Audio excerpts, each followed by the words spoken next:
Over the years, many of you have suggested ideas for sermons, for services, for music, and we appreciate your suggestions.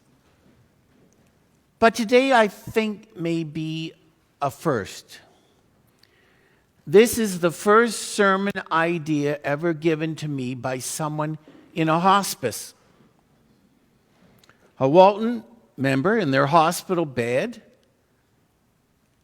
asked me to speak about this topic today. Now, it wasn't about how you face serious illness. It wasn't about how at this point in one's life we look back at our lives and consider what was really important over those years. Now, both those ideas would be great sermon topics. No, this person wanted me to talk to you today about the duty of care. It's sort of what was in the youth story, the Care Bears. That as a family of faith, we have a duty of care to one another. Now, right here under my notes, taped to the pulpit, there is a message. It's entitled, "In the event that an event is identified." Now, we're fortunate, especially in the summer, those dog days of the summer, when now we have air conditioning. We don't have as much concern about the heat and people maybe not being well in the service.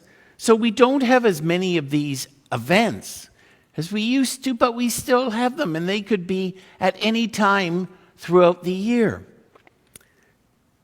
And what happens is, in the event of an event, the person who is conducting the service, in charge of the service, if you will, is to stand at the pulpit with the mic or their head mic, and they are clearly to take control of the event. They are to assign one person to assess the situation and take the lead. And often that's one of the many people in our congregation who step forward immediately who are medically trained. The person at the pulpit is then has to assign one person to call 911. One person, if necessary, one person is to bring in the defibrillator and the wheelchair. Two people are to go to the Allen entrance door, to be there to guide and direct emergency personnel and prepare, if needed, for the use of the elevator. We have this event protocol to care for one another in the event something happens.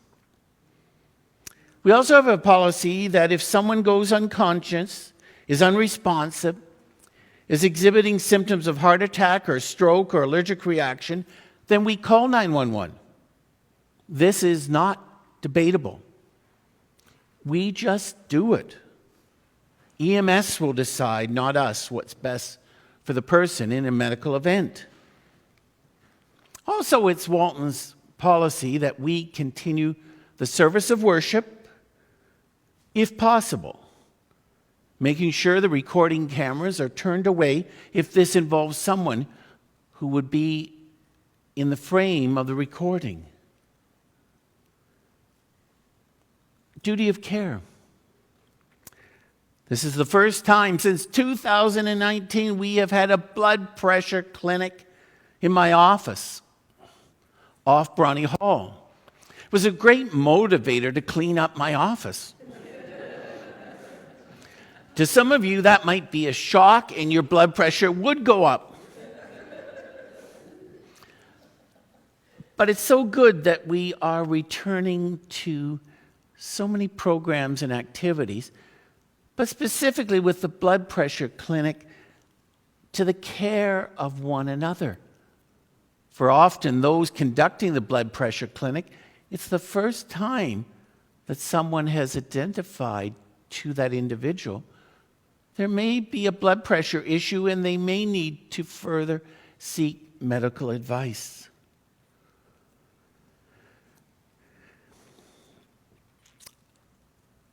This is what that person in the hospice was talking to me about. They said, "Jim, tell the story of how Walton cares for one another that maybe people never see until they need it, until they themselves experience it." There's so much unseen caring, and this person asked me to promise them that I would talk about it. That's what I'm doing today. Our Bible reading that Rachel shared is about the early days of the church. Right after the resurrection. We celebrated it in Easter so recently. There's a word in that biblical description of the early church I want to focus on, and it is the word together. The reading today says, "And all that believed were together." Hear that again. All that believed were what? Together. Not in one place, the scholars tell us, for no one house could hold them all, but they were together in a sense of agreement. All the believers were of one mind and judgment as to doctrines. They agreed. They had the sense of sentiments and principles of the faith in those early days. Now things would change moving forward. But at that early point, there was that sense of connectiveness to one another. This was all new to them. It was so exciting, but they must have been scared. Look what happened to Jesus. Look what would happen to Stephen. Could that happen to them? So this togetherness, especially of those who knew Jesus personally, I think serves as a model for us as a family of faith.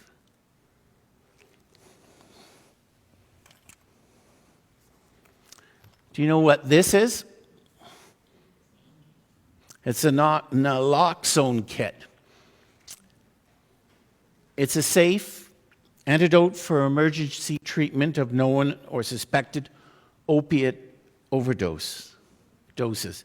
It's safe for everyone and simple to use.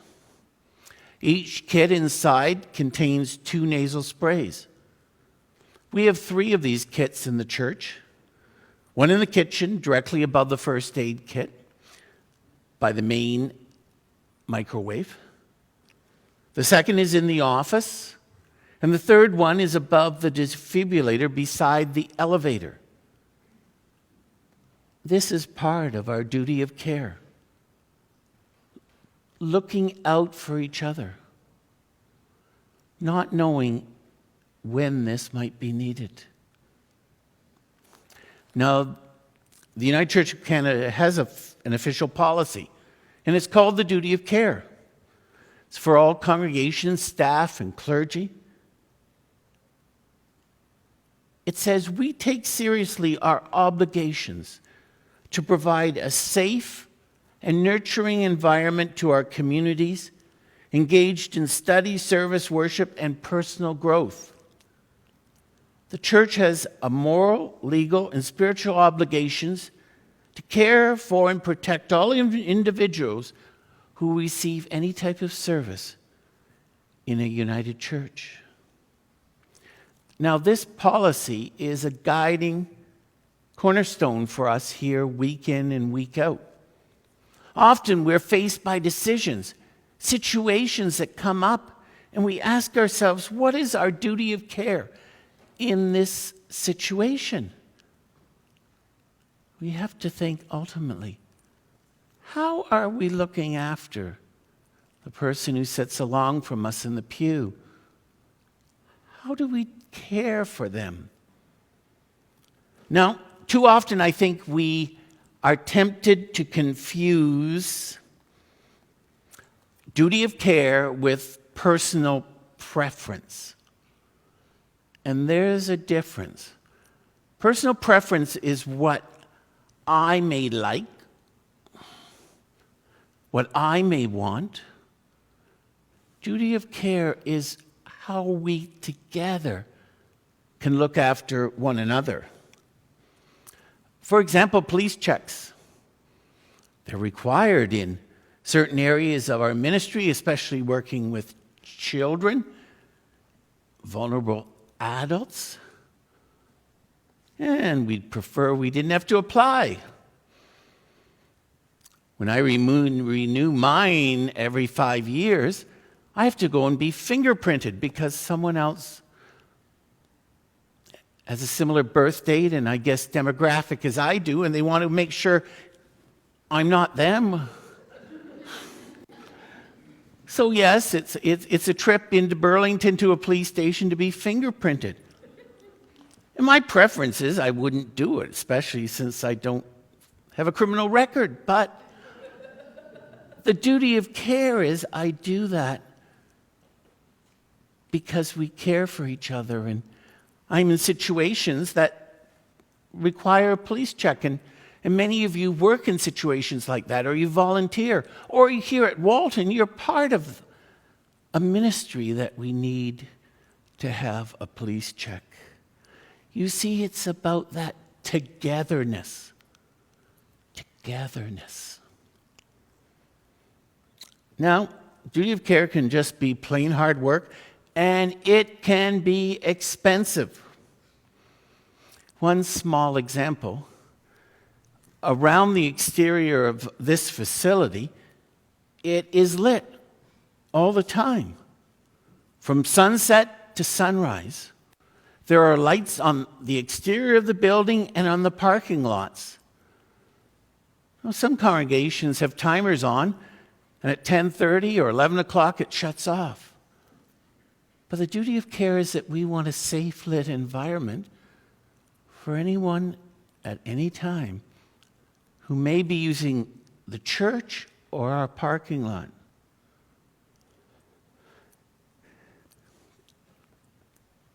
Duty of care is about paying someone every 3 months to come and check our elevator, service it, make sure that it's running up to specs, because we want people to safely use whatever the 4 stops they might use. We're grateful that we have people at Walton that every month check the fire extinguishers and sign off that they're working. They don't release them. You have to check the valve and their date on the extinguisher. We have people that check the fire alarm system. And we appreciate their volunteer duty of care. But every year we need to pay a licensed company to come in and check the whole system. And we pray that we never need it. But if we had an incident right now, if somehow something fell on these candles and a fire was started and we ring the fire alarm, we want the kids downstairs, the teens downstairs, the staff downstairs, the volunteers downstairs to know and be able to exit the building. We care about one another. Duty of care is also about saying that 2-letter word. No. We know, K-N-O-W, that we in life need at times to say no. No, you cannot hang off the balcony up there.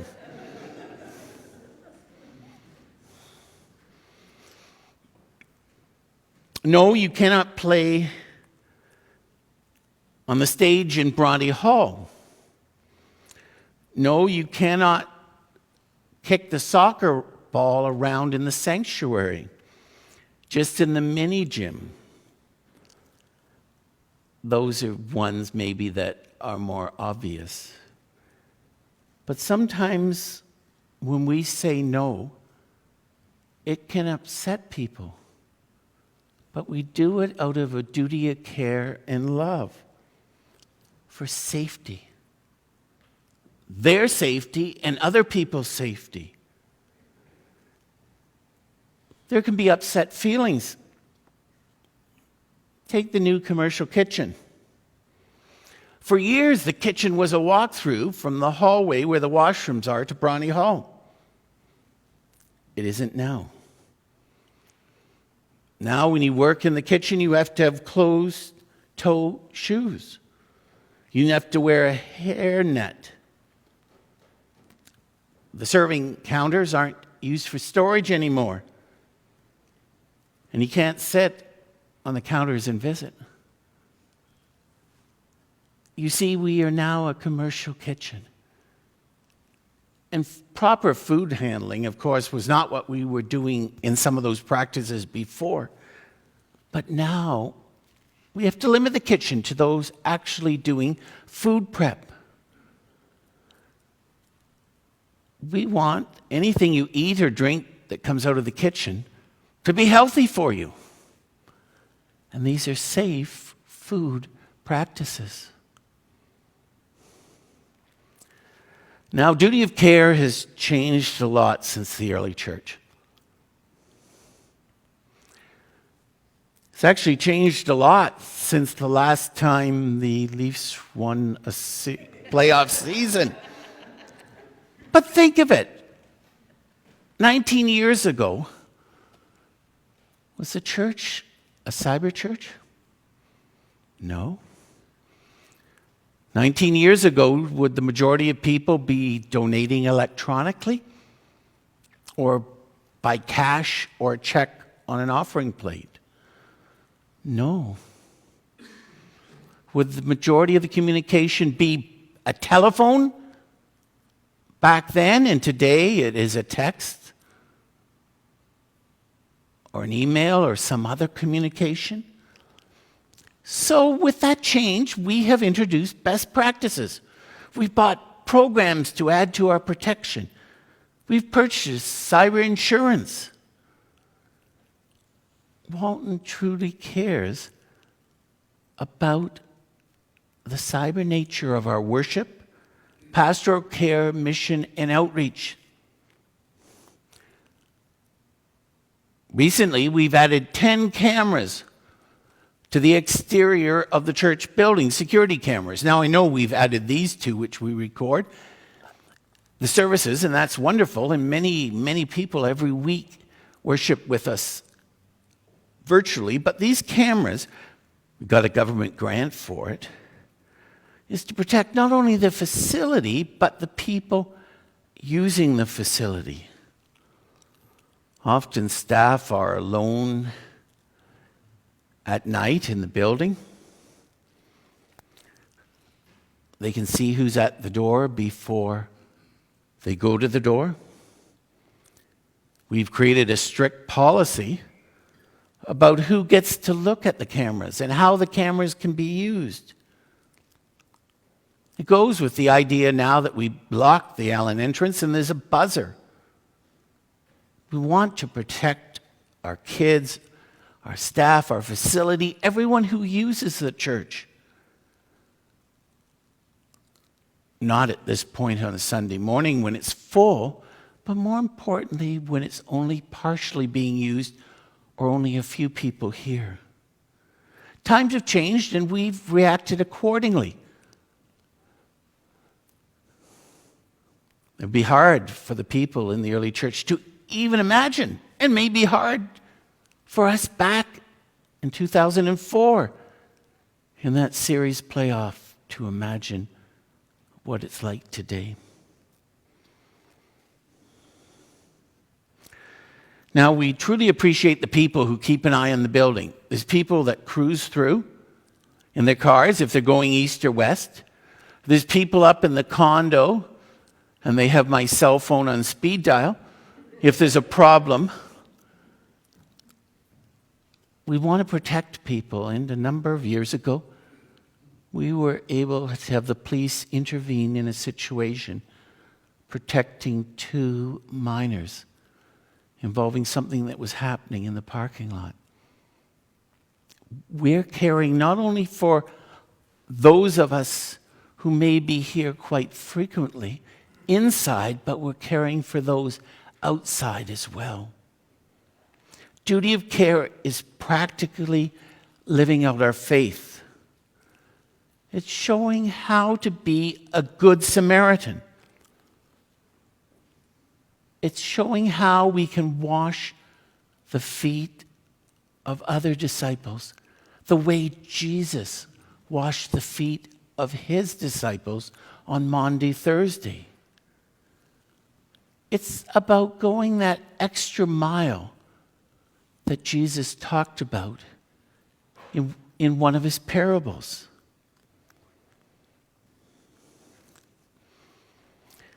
Walton's leadership team, volunteers, staff, always assess the risks. We want to provide a safe place. And we walk around the building inside and out and we check. Is there water on the floor? Is there ice patch here on the sidewalk? Have some lights burnt out and you can't see clearly? Duty of care is other actions you might take for granted. They're just there. That defibrillator has to be maintained. The first aid kit needs to be restocked. People need to be trained on how to light the new gas range in the kitchen. They need to be trained on how to run the elevator. It's as simple as once a year, someone paints yellow marks on some of the stairs and the drainage basins so that people don't trip and fall.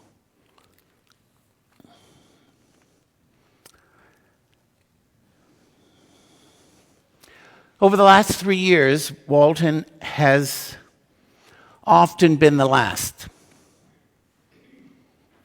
to loosen COVID restrictions. We did it bit by bit. We waited to those around us in other congregations to see how it went for them. And then we would loosen those restrictions. Yes, it's erring on the side of caution, but we felt it was our duty of care. Since March 2020, we poured thousands and thousands of dollars into COVID protection. We've constantly read the updates, the best practices.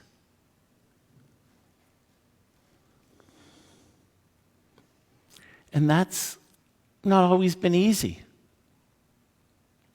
To be the last, but we wanted to be the safest.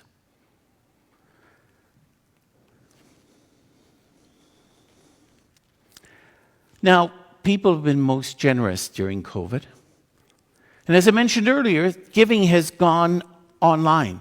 A lot of it, we of course still have offering plates, wooden offering plates at the doors. You can still put gifts through the slot in the Ellen entrance, but so much of it is now electronic.